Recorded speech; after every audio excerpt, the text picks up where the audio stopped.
I'm Matt Smith, and we're here at Six String Ranch in beautiful downtown Austin, Texas. And today we're going to talk about how to sound great when you're playing a blues solo.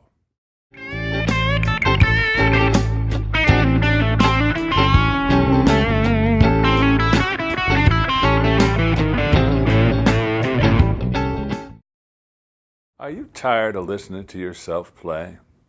Do you feel like you're playing the same stuff over and over and over, and every time you run out of ideas when you're trying to take a solo? Well, today I'm going to try to help you with that. What we're going to do is look at the chords you're playing and how by landing on one of the notes in the chord that you're playing anyway, you can build a great blues solo. Let's get started. Let's take a look at some of the chords we'll be playing over today. Most of these will be pretty familiar to you. The first one is an A7th chord, and it looks like this, and it sounds like this. The next chord will be a D9th chord, and it sounds like this and looks like this. And the final chord will be an E9th chord, which is the same as a D9th chord moved up 2 frets, and it looks like this. And between those chords and connecting them, we're just going to play our old friend, the minor pentatonic scale in A, which would be like this from the 6th string, 5-8, 5th string, 5-7, 4th string, 5-7, 3rd string, 5-7, 2nd string, 5-8, 1st string, 5-8.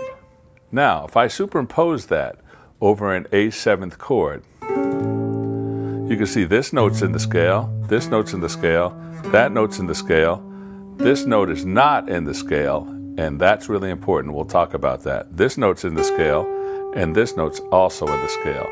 So as I'm playing an A7th chord, I play a phrase on the 1st string and land on that note. The next string is this one, the 8th fret on the 2nd string, which is part of that A7th chord. Now I'm going to play a lick and bend into that note. Use a little vibrato. Now, on the 3rd string, we approach the 6th fret, because that's part of the A7th chord. But I can also play these 2 notes that are in the minor pentatonic scale. On the 3rd string, we have the 7th fret and the 5th fret in the minor pentatonic scale, and I'm going to resolve to the 6th fret. So a lick like that might sound like this.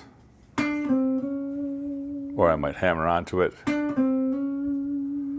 On the 4th string of the A7th chord, we had this note, 5th fret on the 4th string.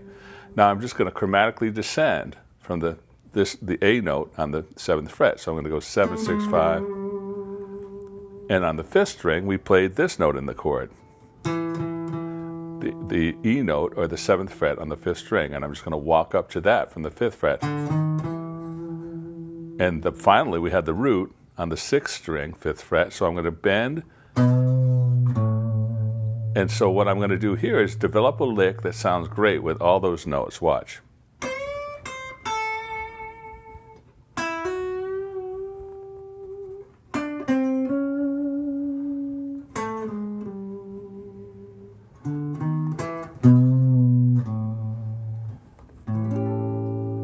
Now, that sounds a lot better than just landing on the root like most of us do all the time. The next chord in a blues progression would be the 4 chord, in this case a D9th, and the D9th looks like this. It's 5th fret from the 5th string, 4th fret on the 4th string, and the 5th fret on the 3rd, 2nd, and 1st string. So if I use the minor pentatonic scale and resolve to those notes, it'll sound like this. Resolving on that note, resolving on that note, resolving on that note, and then on this next note is the 4th fret. It's not in the minor pentatonic scale, so I'm going to slide down from the 5th fret when I get that into the 4th fret. So I'm going to go like this. And on the 5th string, it would sound like this if I played the lick and addressed those notes.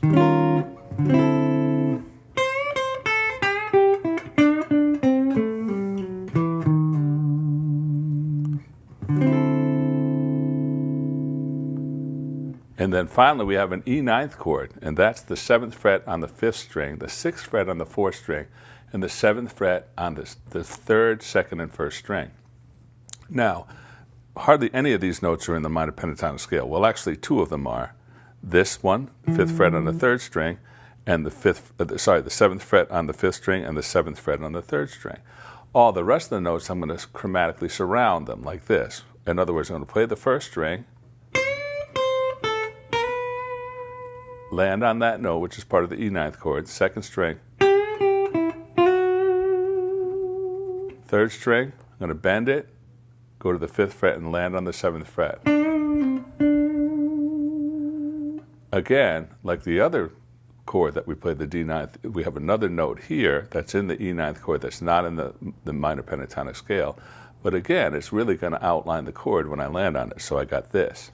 And then I'm going to walk up to the 7th fret on the 5th string. So now I have this.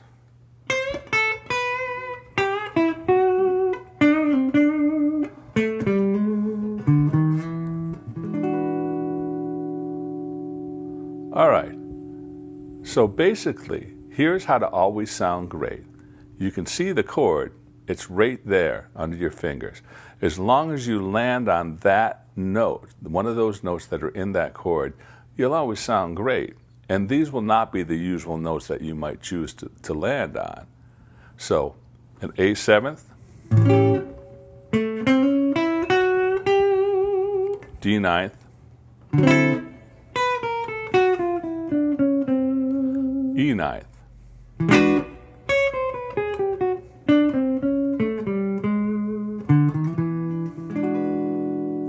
And then land on a 7th note.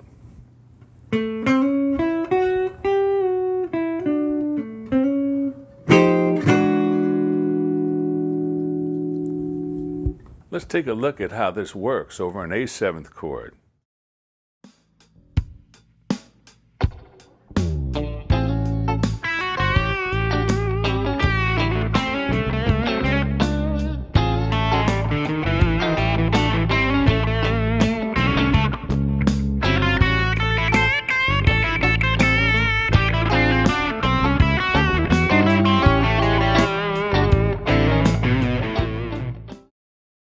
Now let's see how this works over a whole 12-bar blues using an A7th chord, a D9th, and an E9th.